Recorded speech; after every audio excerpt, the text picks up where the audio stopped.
The lamp in the imperial tent at Carnuntum has burned through most of the night, and the wick now floats low in the oil, casting a yellow tremor across the wax tablet on which the emperor has been writing in Greek.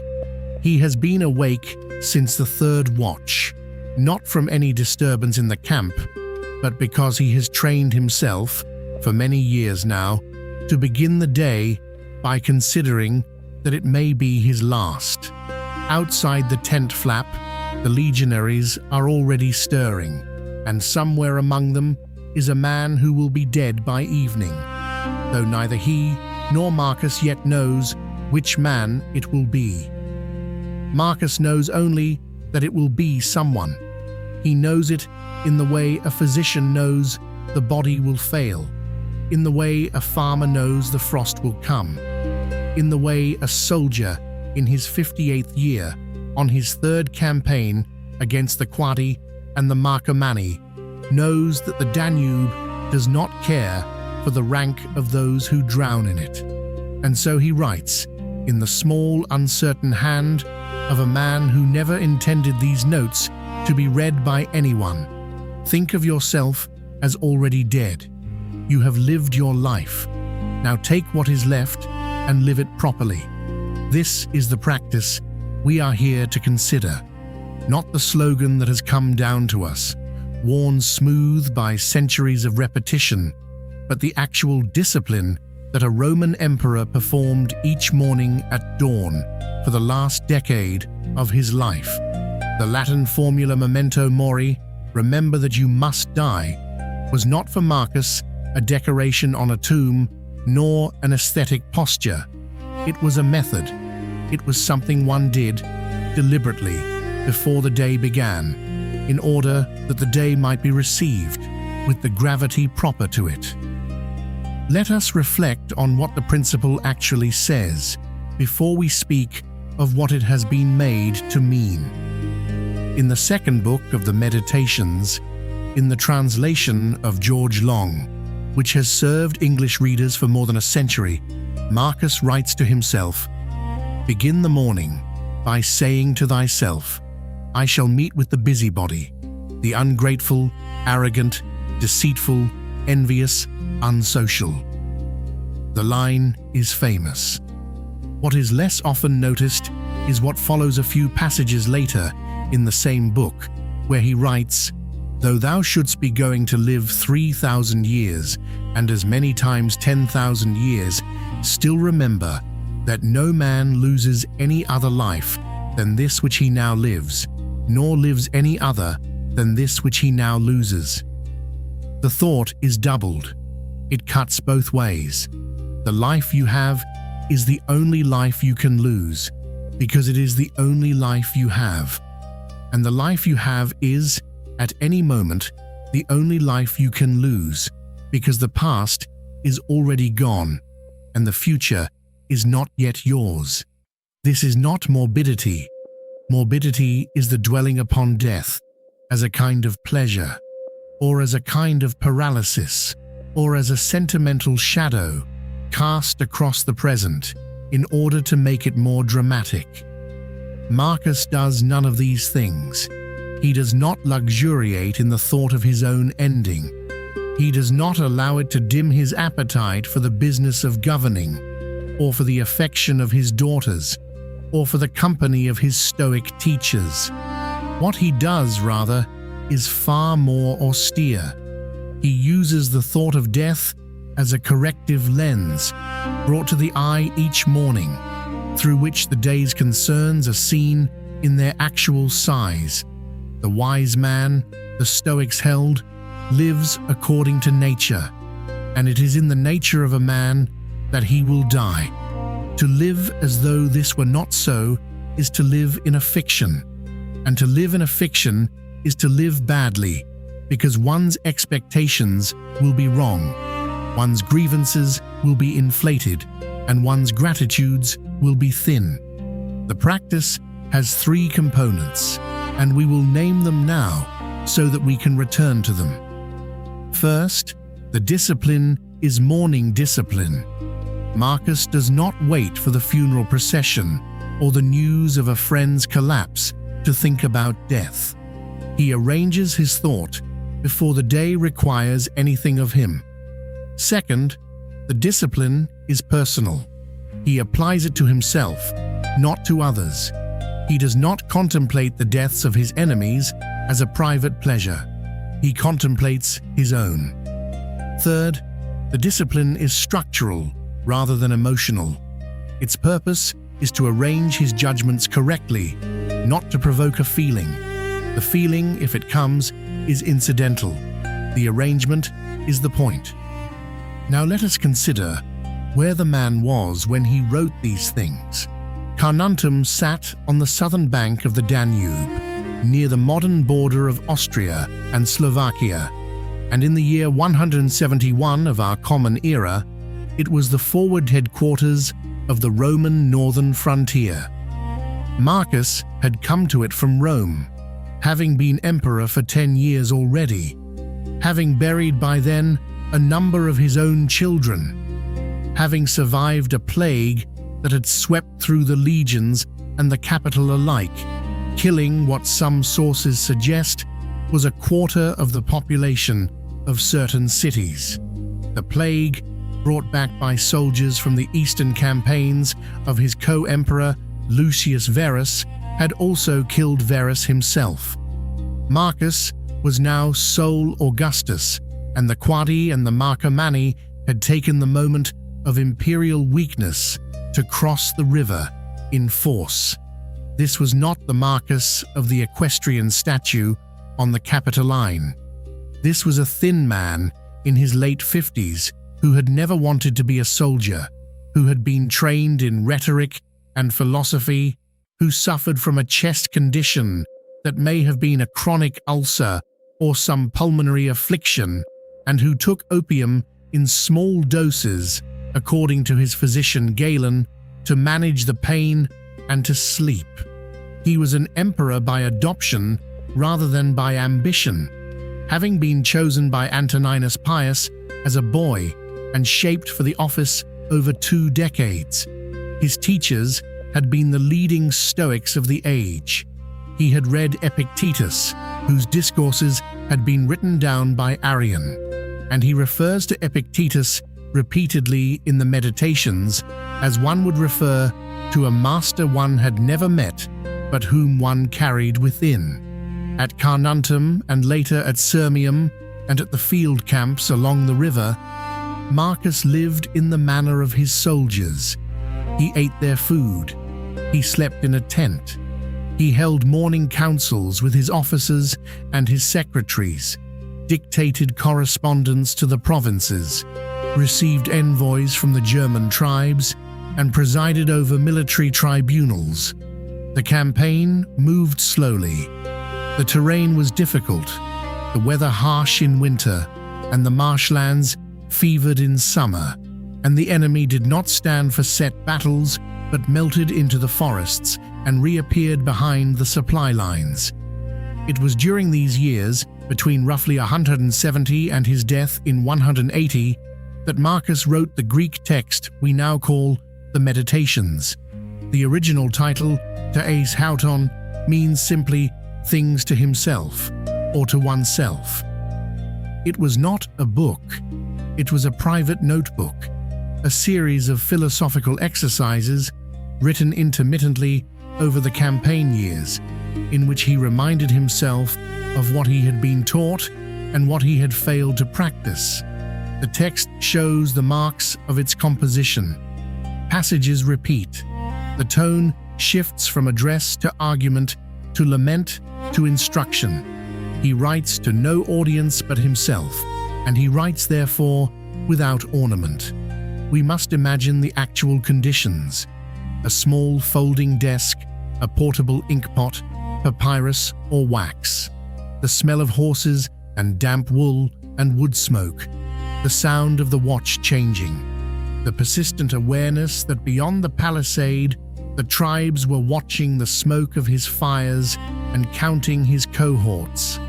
And inside the tent, a man past the age at which most Romans of his class were dead writing in a borrowed language about how to greet the dawn.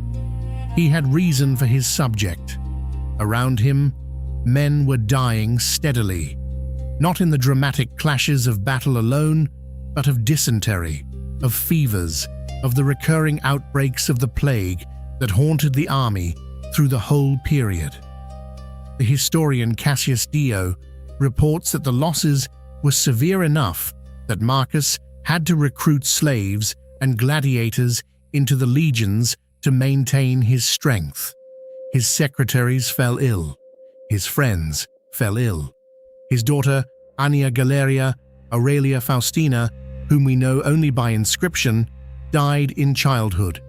The Empress Faustina, his wife of 3 decades, would die in 175 during a journey to the east.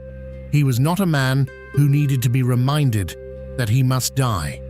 He was a man who lived among the dying and who needed more pressingly to be reminded of how to die well and how, in the meantime, to live well in the presence of so much loss. It is in this circumstance that we should read the passages that have come down to us. Consider, for instance, the 3rd book of the Meditations, written almost certainly during the campaign, in which he writes, "Thou hast embarked, thou hast made the voyage, thou art come to shore, get out." The metaphor is from the schoolroom of Epictetus, who had used the image of a sea voyage to describe the brevity of a life.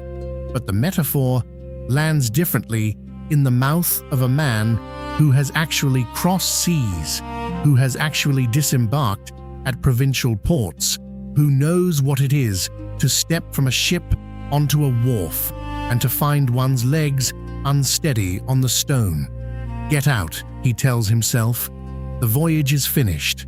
Do not cling to the rail." Or consider this from the 2nd book. "Do not act as if thou wert going to live 10,000 years. Death hangs over thee. While thou livest, while it is in thy power, be good." The construction is characteristic. He does not say, "Be good because life is short," as a piece of advice might.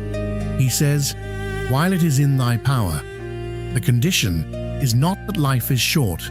The condition is that the power to act well belongs to the present moment only. Death does not motivate by terror. Death clarifies by limit. It tells him what the field of his action is. The field is now. The field is here. The field is whatever lies before him on this day, in this hour, with these men, in this language he can still command, with these hands that still obey him. We may compare this with another passage from the 4th book, which has become perhaps the most quoted line of the Meditations. "Soon thou wilt have forgotten the world, and soon the world will have forgotten thee." It has been read as a counsel of nihilism by some, as a counsel of humility by others. But in its original context, it is neither. It is a statement about scale. The fame for which men strive, the reputation, the place in the records, will not survive the 2nd or 3rd generation. Knowing this, one is freed from the labor of building it. One is freed to attend to what is actually in front of one. This, then, is what the practice did for Marcus.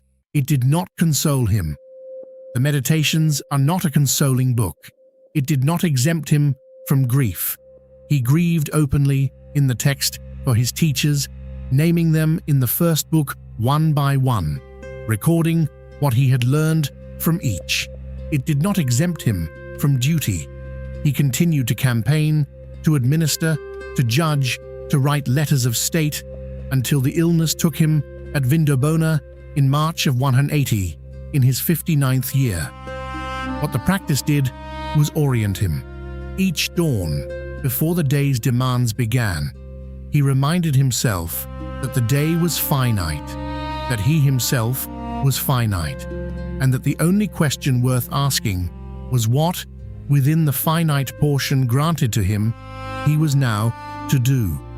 There is a passage in the 6th book where he writes that one should perform each action as if it were one's last.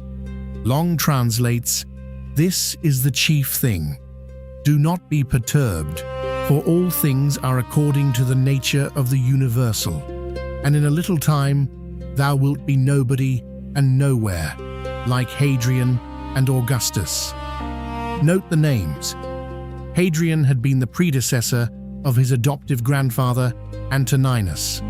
Augustus was the founder of the Principate itself, the most powerful men the world had then known. Already nobody, already nowhere. Marcus reminds himself that he too is on this road, that the road is short, and that the only freedom granted to him is in how he walks the portion remaining. We are told by ancient sources, including Cassius Dio and the later and less reliable Historia Augusta, that Marcus was conscious in his final illness and that he refused to take food in his last days, knowing the end was near. When his attendants gathered around him, he is reported to have said of his approaching death, "Why do you weep for me? Think rather of the plague and of the deaths common to all." Whether the words are authentic, we cannot know. They are consistent in any case with the practice he had maintained for years. He had rehearsed his own ending so thoroughly that when it came, he met it as a thing already considered, already accounted for, already woven into the texture of how he had been living.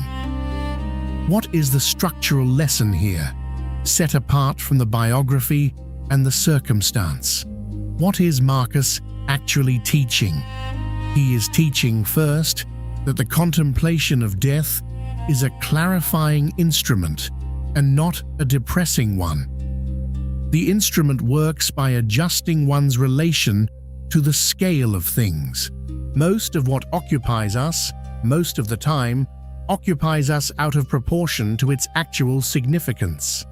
The minor slight, the deferred ambition, the awkward exchange, the imagined judgment of others, the rehearsed grievance, the catalogue of comparisons by which one measures oneself against one's neighbours. These things fill the day. They consume the available attention. They generate an enormous and unceasing internal commentary. The contemplation of death does not erase them, but it places them next to a fact of greater weight, and in that proximity they shrink to something closer to their actual size. He is teaching, second, that the practice is a practice. It is not an insight one has once and retains. It is not a realization. It is something one does at intervals repeatedly, because the mind drifts back into its accustomed proportions as soon as the instrument is set aside. Marcus does not write the meditations once. He writes them across years. He returns to the same themes in slightly different formulations, as a man might return to the same physical exercises, knowing that the body forgets what it does not regularly perform. The Stoics called this discipline ascesis, training, and they did not believe one could be trained by a single conversation or by a single book read once and put aside. One trained continually, or one was not trained. He is teaching, third, that the proper object of the practice is one's own death, and one's own death considered with neither fear nor longing. Fear and longing are both forms of attachment, and they both distort. To fear death is to imagine one has some claim against it, some right to continuation that nature has not in fact granted. To long for death, as some have done out of weariness or despair, is to imagine that the present holds nothing worth attending to, which is its own kind of failure to see. The Stoic view is more austere than either. Death is. It will come. It is no business of yours when, and it is no business of yours to evaluate it as good or bad. It is simply the limit. Your business is the field within the limit. He is teaching, fourth, that within this field, the only freedom you have is the freedom of your ascent. The events that befall you are not in your power. The body that ages is not in your power. The actions of others, the weather, the plague, the river, the tribes beyond it, the soldiers who will die today, and the soldiers who will die tomorrow, the empire itself, which Marcus knew would not last forever. All of these lie outside the small circle in which a man may actually act. Inside that circle is only this: what you choose to assent to, what you choose to refuse, how you choose to receive what arrives, how you choose to spend the small hours granted to you. The contemplation of death is the morning reminder of the shape of that circle. It is what keeps the circle's edges visible. And he is teaching, finally, that the practice should not be dramatized. Marcus does not perform his mortality. He notes it, he records it, he writes a sentence about it, perhaps two, and then he goes on with his day. The meditations contain almost no theatrical gesture. They are remarkable among the great works of ancient ethical thought for how quiet they are. The man who held more worldly power than almost any other human being then alive used that power to write himself small notes in the dark, reminding himself to behave well in the few hours remaining. There is no posture in it. There is only the practice. We should be careful not to claim too much for the man. He was an emperor of a slave-holding empire. He persecuted Christians during his reign, or at least permitted their persecution, in episodes that have darkened his reputation among certain readers ever since. He chose his own son, Commodus, as his successor, against the long Roman tradition of adoptive succession that had given Rome its preceding string of capable emperors, and Commodus proved one of the worst rulers in Roman memory. The Stoic discipline did not make Marcus a saint, and Marcus never claimed it had. He claimed only that it gave him a way to begin each day. We may take from him the practice without taking from him a perfection he did not possess and did not pretend to. What then are you to do with this? You are not on the Danube. You do not command legions. You will not, in all probability, be remembered by anyone in 3 generations, and neither was Marcus, in the sense that mattered to him. The fame that has preserved his name is an accident of manuscript transmission. He did not write for you. He wrote for himself in the cold morning, by an oil lamp running low, in a tent. But the instrument he made is still an instrument, and it can still be picked up. Consider for a moment what it would mean to begin tomorrow morning as he began his. Not with the day's catalogue of obligations, not with the inventory of grievances accumulated overnight in the mind's quiet warehouse, not with the immediate reach for whatever device or screen returns you to the world's noise, but with a single deliberate thought, held for the length of one slow breath. The thought is this: I will die. I do not know when. It may not be today. It may be today. The day before me is one of a finite number, and the number is unknown to me, and I will not know which day was the last until it is past. This is the practice. It is not more than this. It is not less than this. You do not need to write meditations. You do not need to keep a journal. You do not need to acquire the books, though the books are there if you want them. You need only the morning, the breath, and the thought. The question Marcus would have you carry, if he were to set you a question at the close of a letter, might be something like this: if you knew with certainty that this day were your last, what would you cease to mind? What grievance would fall away? What anxious calculation would seem suddenly absurd?